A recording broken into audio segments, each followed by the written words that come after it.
بسم اللہ الرحمن الرحیم۔ السلام علیکم رحمۃ اللہ وبرکاتہ۔ دوستو، آج کی ویڈیو میں ہم حضرت موسیٰ علیہ السلام نے اللہ تعالیٰ سے ایسا کون سا سوال پوچھا جس کا جواب اللہ تعالیٰ نے دیا، اور یہ جواب سن کر آپ سبھی لوگ حیران ہو جائیں گے۔ تو دوستو، آپ سے گزارش ہے کہ ویڈیو کو پورا سنیں۔ دوستو، حضرت موسیٰ علیہ السلام اللہ رب العزت کے بڑے ہی ذلیل القدر اور مقرر پیغمبر تھے۔ یہ تمام پیغمبروں میں سے حضرت محمد مصطفیٰ صلی اللہ تعالیٰ علیہ وسلم کے علاوہ واحد پیغمبر ہے کہ جن تک فرشتہ وحی لے کر نہیں آتا تھا، بلکہ سیدھا اللہ رب العزت سے کلام کیا کرتے تھے۔ یہی وجہ ہے کہ حضرت موسیٰ علیہ السلام کا ایک نام کلیم اللہ بھی ہے، جس کا مطلب یہ ہے کہ اللہ رب العزت سے کلام کرنے والا۔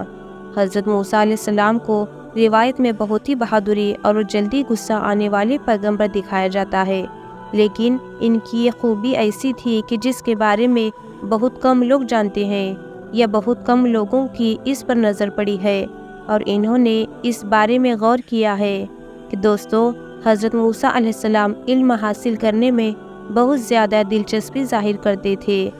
یہی وجہ ہے کہ اللہ رب العزت سے بہت سارے سوال وہ پوچھا کرتے تھے۔ انہی سوالوں کی وجہ سے اللہ رب العزت نے انہیں حضرت خضر علیہ السلام تک بھی پہنچایا تھا،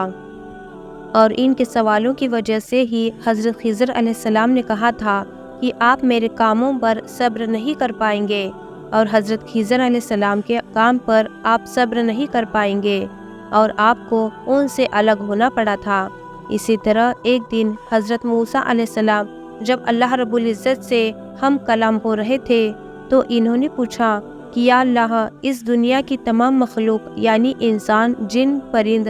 شامل ہے، وہ آپ کے حکم کے خلاف ہو جائے اور آپ کے احکامات پر عمل کرنے سے انکار کر دے تو پھر کیا ہوگا؟ اس پر اللہ رب العزت نے جواب دیا کہ اے موسیٰ، اگر پوری دنیا میں میرے احکامات پر عمل کرنے سے انکار کر دے تو مجھے کوئی فرق نہیں پڑتا، میں ان پر ایک ایسا جانور چھوڑ دوں گا جو اس پوری دنیا کو ایک ہی لقمے میں کھا جائے گا۔ اللہ اکبر۔ دوستو، یہ سن کر حضرت موسیٰ علیہ السلام بہت حیران ہوئے اور کہنے لگے کہ یا اللہ، وہ جانور اس وقت کہاں ہے؟ تو اللہ رب العزت نے فرمایا کہ وہ جانور میری بنائی ہوئی بہت سی چراگاہ میں سے ایک چراگاہ میں چر رہا ہے۔ پیارے دوستو، یہ حدیث پاک کا مفہوم ہے جس کے بارے میں نبی کریم صلی اللہ تعالیٰ علیہ وسلم نے اپنے صحابہ کرام کو بتایا۔ یہ سن کر انسان حیران رہ جائے گا کہ ایسا بھی کوئی جانور ہے جو اس اتنی بڑی دنیا کو اور اس کی تمام مخلوق کو ایک ہی نوالے میں کھا کر ہڑپ کر جائے، اور پھر اس پر یہ سوچ ہے کہ وہ چارگاہ کتنی بڑی ہوگی جس میں وہ جانور چر رہا ہوگا، اور وہ جانور خود کتنا بڑا ہوگا جو اس پوری دنیا کو ایک ہی لقمے میں کھا سکتا ہے۔ بے شک یہ جانور اللہ رب العزت کی نشانیوں میں سے ایک نشانی ہوگا، اور اللہ رب العزت تو پوری کائنات سے بے نیاز ہے۔ اگر اللہ چاہے تو کیا کچھ نہیں ہو سکتا، اور اللہ اس بات کی کوئی پرواہ نہیں کرتے کہ کوئی میری نافرمانی کرتا ہے یا میری اطاعت کرتا ہے۔ اطاعت کرنے والوں کے لیے جنت ہے اور نافرمان کے لیے جہنم ہے، لیکن کسی کے بھی انکار کرنے سے یا اطاعت سے اللہ رب العزت کو کوئی فرق نہیں پڑتا، اور نہ ہی اللہ رب العزت کی خدائی کم ہوتی ہے۔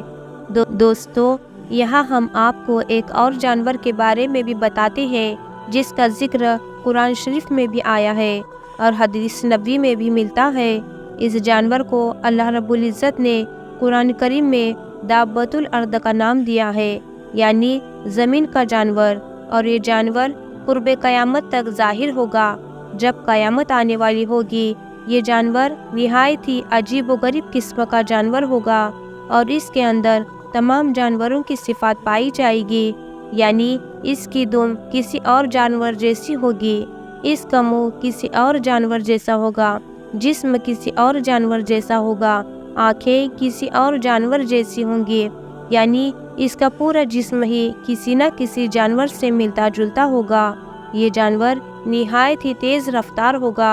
اور ان آبادیوں کا چکر کاٹے گا جہاں پر اللہ رب العزت نے نافرمان لوگ موجود ہوں گے، اور ان آبادیوں کے گرد چکر کاٹ کر